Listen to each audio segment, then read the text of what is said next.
Amém? Irmãos, quando se fala de responsabilidade, diante de Deus ninguém escapa. Amém? Só para você ter noção, quando Jonas foi à cidade de Nínive, não é isso, Samuel? Que ele apregou lá uma palavra de que se o povo não se convertesse, a cidade seria destruída. O rei e todo o povo recebeu a palavra de bom grado, e o rei promulgou um jejum aonde até os animais jejuaram naquele dia naquela cidade. Até os bois fizeram jejuns a Deus, diga aí, os animais, né? Então, quando se fala de responsabilidade lançada, uma vez a responsabilidade entendida, até as crianças, ou melhor, a Bíblia diz que até os loucos acertarão pelo caminho, né? Ou seja, até pessoas que têm deficiência psicológica, elas conseguem acatar a palavra de ordem, cumprir, obedecê-la, entendeu? E assim desempenharem um papel com responsabilidade, um compromisso diante daquilo que lhe foi lançado. Eu lembro da vez que nós promulgamos um jejum lá no Brasil, e Roberto de Tita, ele ainda era muito pequeno. E no dia seguinte era a campanha das 12 noites de clamor por um ano de bênção. E no dia seguinte, eu não sei, mas tinha um jejum de alguma coisa, ou era não assistir televisão, ou era não comer massa, era um jejum passional. E eu lembro que no dia seguinte, Roberto, mais ou menos do tamanho de Adassa minha, né, 5, 6 anos, ele estava mais preocupado em cumprir o jejum do que a própria Vanilda. E ele lembrando ela de manhã cedo. E eu lembro que o pai dele fez o almoço, e por não ser crente, queria que ele comesse, né? E não sabia do jejum, e ele, não posso não, porque tio Lineu falou que hoje é dia do jejum. Uma criança, sabe? E lembrando a mãe daquela dedicação, e você ainda mais tem 6 anos, dá tanto trabalho, é tão danadinho às vezes, né? E fica... Mas até a criança, quando ela absorve, quando ela consegue compreender a palavra, dada a palavra de ordem entendida, ela sabe agir com responsabilidade. Né? É interessante isso. Você vê o exercício do comprometimento da responsabilidade da criança, já sendo, por exemplo, o instinto materno. Ludmila tem 3 anos, essa menina tem uma boneca que ela cuida daquela boneca mais do que a mãe dela. De madrugada ela levanta para dar banho nessa boneca. Entende? E encobre, e ajeita, e bota para cá. Quer dizer, a criança já exercita, quando ela consegue captar. E ela viu naquele brinquedo, entendeu? O bebê dela, que ela chama de neném, meu bebê, ela consegue cumprir e acatar com a responsabilidade que lhe é transferida. Quando se fala do reino de Deus, irmãos, e quando se fala de aceitar Jesus, é importante que a gente comece a entender que o Senhor não nos chamou para ser servidos. Amém? Você precisa entender isso, porque Deus não chamou ninguém aqui para ser servido. Todos nós somos chamados para servir, para fazer pelo outro. E precisamos começar a trabalhar e exercitar esse hábito de servir ou de ser útil a alguém. Né? Jesus já se aproximando da sua crucificação e do período em que ele sairia da terra, a Bíblia diz que ele tinha 12 discípulos ali, e talvez ele muito preocupado, pensando em como ele faria os discípulos entender essa ápice, esse ponto maior do ministério, porque todos nós temos um ministério recebido por Deus, sabiam disso? A ordem de Marcos capítulo 16, versículo 15, ide por todo o mundo e pregai o evangelho a toda criatura, não foi dado para pregador não, foi dado para crente, para quem creu e recebeu. Para quem entendeu que Jesus veio e morreu pelos nossos pecados, para quem entendeu que Jesus deu a vida pela remissão de seus pecados. Se você entendeu isso, então a Bíblia diz que você agora tem uma responsabilidade diante de Deus de transferir isso para outras pessoas. Amém? Se você entendeu que Jesus deu a vida por você e por tantos outros, você agora tem diante de Deus a responsabilidade de avisar outras pessoas sobre isso. E essas pessoas, quando elas entenderem isso também, é evidente que isso só será possível mediante a revelação do Espírito Santo, porque a palavra diz que não é por força e nem por violência, mas pelo meu Espírito, diz o Senhor. Né? Quando essas pessoas forem convencidas dessa verdade, elas agora estarão também assumindo diante de Deus a responsabilidade e, por que não dizer, o ministério de anunciar as boas novas da salvação. Oi?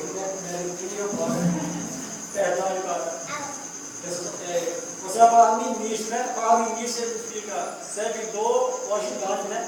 E o cara diz só ministro e a vez de peito, né? Isso. Para você ter noção, que é ministro da fazenda, ministro da... é uma autoridade, não, é uma pessoa que está lá para me servir e servir você. Eles são pagos para isso. Amém?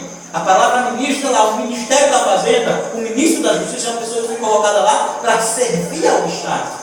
Né? Por isso são chamados servidores públicos. E o ministro é uma pessoa que serve. Entendeu? A palavra é bonita, como diz Samuel, né? Ministro fulano, ministro de louvor, ministro, mas não sabe nem usar a palavra, porque ministro não é para estar lá em cima mandando, não. Ministro é para estar servindo as pessoas, atendendo, trabalhando em função do outro. Entende? Isso é ser ministro. É mesmo agora são nós, né? Que estão servindo a Deus. Exatamente. Então a palavra, ela é a mesma. Entende? Temos essa responsabilidade de servir. Talvez os discípulos não tivessem entendido isso, irmão.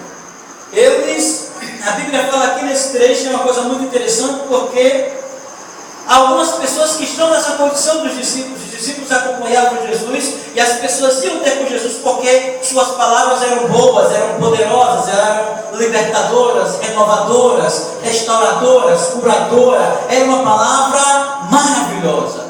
Né? Os discípulos, talvez, como toda a multidão, achassem que o bem bom de estar na presença de Jesus era porque na presença de Jesus eles eram servidos. Né? E a Bíblia diz que em um dado momento aqui, Jesus ele se afasta da multidão porque era um ritmo muito pesado e Jesus era homem. E como homem, a Bíblia diz que ele tinha duas naturezas. Daí Samuel, lembra aí para nós como é que é? 100% homem, 100% 100% homem e 100% Deus.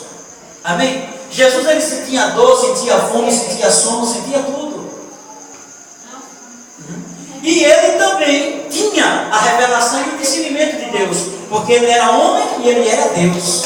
Entende? Era Deus encarnado. Então 100% homem, 100% Deus. As duas naturezas evidentes ali.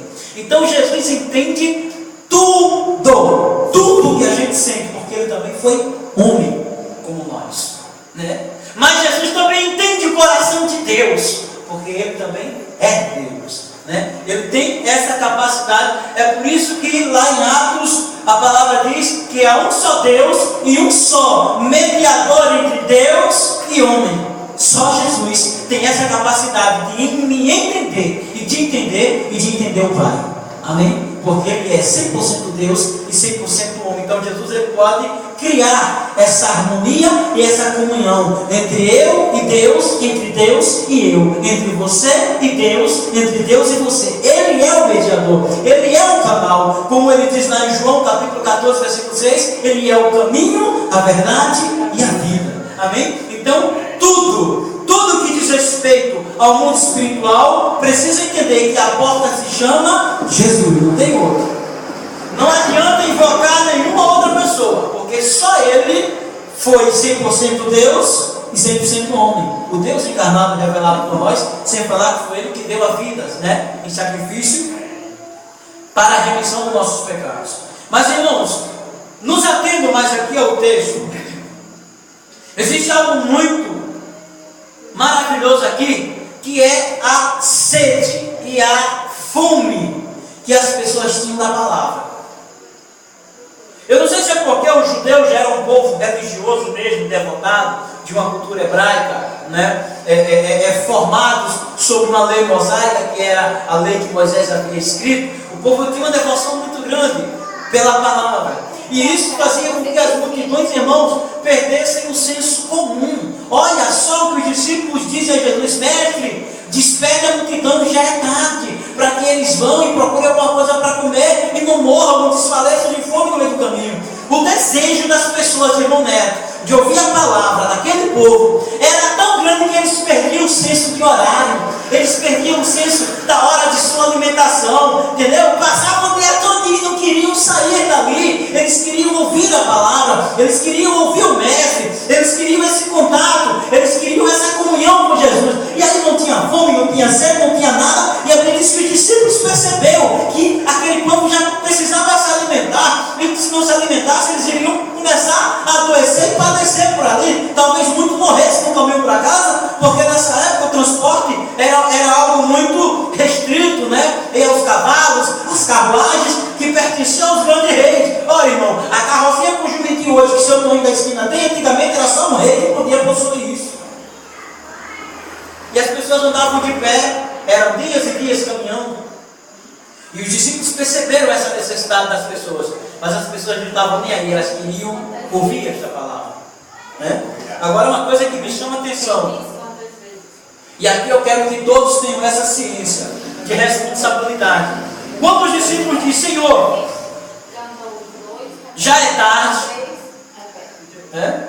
E eles dizem isso com todas as letras, eles dizem, glória a Deus, versículo 15: ao cair da tarde, vieram os discípulos a Jesus e lhe disseram: o lugar é deserto, não tem nada por aqui, né? E vai adiantada a hora, já é tarde, está muito adiantada a hora. Despede, pois, a multidão para que, indo pelas aldeias, compre para si o que comer.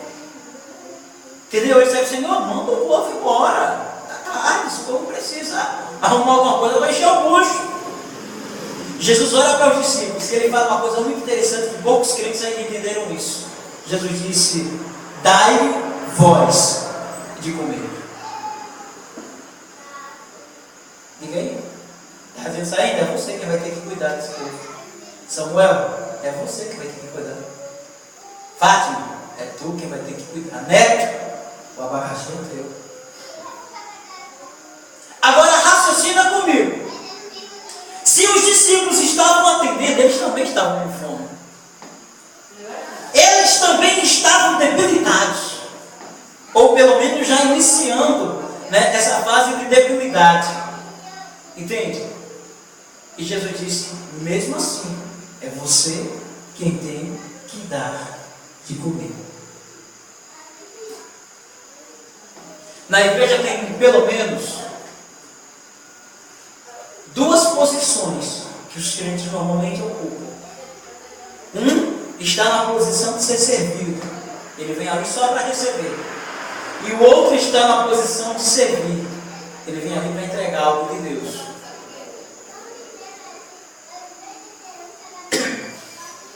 Só que na fase inicial, irmãos, de todo o trabalho, a posição de ser servido não existe.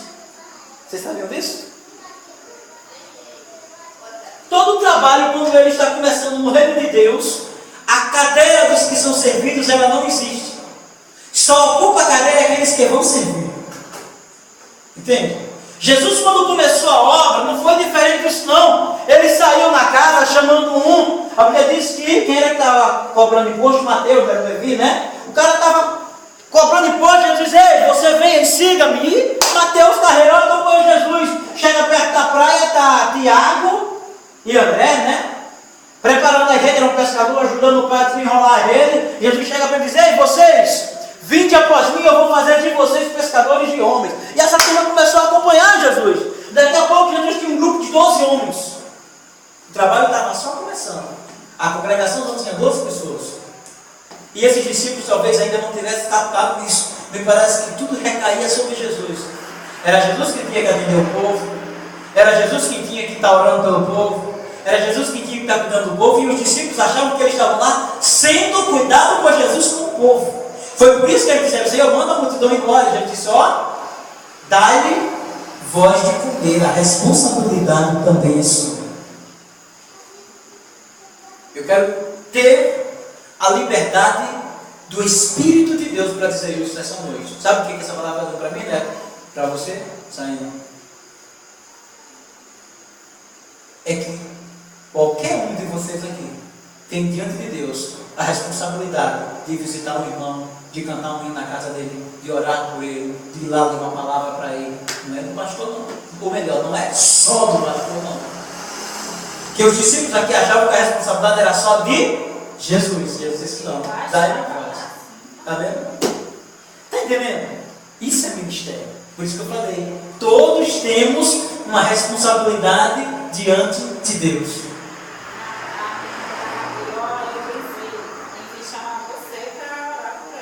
O nosso costume é esse, entende? Isso não impede você de orar também. Está vendo? É verdade? Não impediu. E mesmo assim você queria ter me chamado. Entende? Que é a questão do hábito. Mas aí a prova aqui, eu posso orar, claro. O pastor pode ir lá e orar. Mas você também pode. Neto também pode. Samuel também pode. Sarina também pode. Assim, não é nada, mas eu creio assim que é válido a sua oração. Não. A questão da unção, né, que se chama. Deus ungiu um para ser líder. Para ser essa pessoa ela tem diante de Deus a responsabilidade. Ela tem muita fé na sua oração. Isso, mas aí é a questão, mas que eu estou falando, mas isso é produto da liderança. Deus gera liderança, mas aí mais tarde Deus vai estar levantando você também por cabeça para a liderança. E aí vai estar um bocado de gente batendo na tua porta para tu orar. Amém. Com esse mesmo olhar. Hein? Com esse mesmo olhar. Pois é. Entende? Sabe, é a história do irmãozinho frouxo, né? Pequeno e medroso, que não queria expulsar demônio, e com medo, e como o demônio disse que ia pegar o campo mais fraco da igreja, ele deu conta de estar repreendido em nome de Jesus, foi lá e repreendeu o demônio. Aqui não, comigo não. Aí o cara ficou macho e corajoso. Então nós temos, irmãos, nós temos, a Bíblia diz que vós possuís a unção que vem de santo. E eu prefiro chamar nessa noite essa unção de responsabilidade. Entendeu? Porque aqui não é a questão de ser mais poderoso que o outro, né? É responsabilidade. Amém? O pastor Roberto Lucena disse que quando ele foi consagrado ao presbiterato, se eu não me engano, presbitério, ele disse que o pai dele chegou para ele, apertou a mão dele e disse: parabéns, meu filho, você acaba de descer mais um degrau. Subiu não, você desceu. Porque você só aumentou a sua responsabilidade. Amém? Então quer dizer, hoje eu estou consagrado a evangelista. Isso só aumenta a minha responsabilidade. Né? O pastor Ricardo aqui na Assembleia também é consagrado a evangelista. Isso só aumenta a responsabilidade dele. O pastor Neto também foi consagrado a evangelista, como veio aqui para Laranjeiras, né? Que está hoje em boa saúde. Isso só aumenta nossas responsabilidades. Entende? Claro que como a autoridade de hoje vai orar, porque é bíblico, você deve chamar os presbíteros, o ministro. Mas eu quero dizer que nesse ministério geral, todos nós fazemos parte. Entende? E o pastor, como anjo da igreja, ele pode chegar e dizer: Samuel, vai lá e ore. E Samuel vai lá e ora. E Deus abençoa, porque Samuel, primeiro, tem a autoridade de Deus para isso, porque todos temos. E segundo, agora tem a bênção pastoral. E a Bíblia diz que 2 ou 3 ligar na terra, terá sido ligado no céu. Agora, se Samuel botar uma lâmpada de beijo desse tamanho, você mais uma bênção, manda eu. Aí só o pastor concordou, Samuel não concordou. Ele vai lá e esconde o demônio, pode até dar um couro nele. Porque não houve comunhão, não houve ligação. O que a Bíblia quer é comunhão. Se 2 ou 3 ligar na terra, aí sim terá sido ligado no céu. Então, quando o pastor diz: vai lá, Samuel, tá bom, pastor, vou. E aí ele vai em nome do Senhor, ele vai com a autoridade que Deus deu a ele, vai debaixo de bênção pastoral. Acabou-se. Deus faz. Amém? Mas aqui eu quero que você entenda isso. É importante que nós comecemos a acordar para isso. Nossos vizinhos, nossos colegas de trabalho, nossa cidade, nossa comunidade, nosso distrito, nosso estado está precisando de nós. A palavra diz que a natureza geme na expectação da manifestação da glória dos filhos de Deus.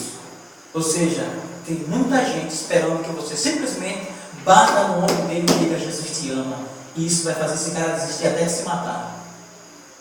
Entendeu? Aquele tapinha no ombro, né?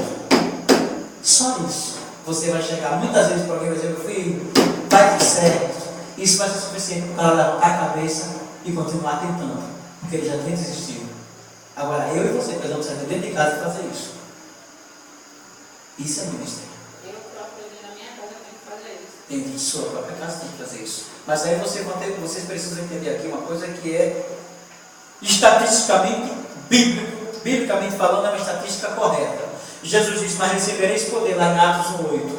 Mas recebereis poder ao descer sobre vós o Espírito Santo, e você será minha testemunha, tanto em Jerusalém como na Judéia, Samaria e até os confins da terra. Esse tanto quanto é um indicativo de igualdade. Jesus está falando que da mesma forma que você tem que orar na sua casa, você também deve orar na casa do amigo, do vizinho, do funcionário, do cara que está doente. Da mesma forma. Não tem que orar mais num canto, menos no outro, não. É um trabalho de igualdade. É por isso que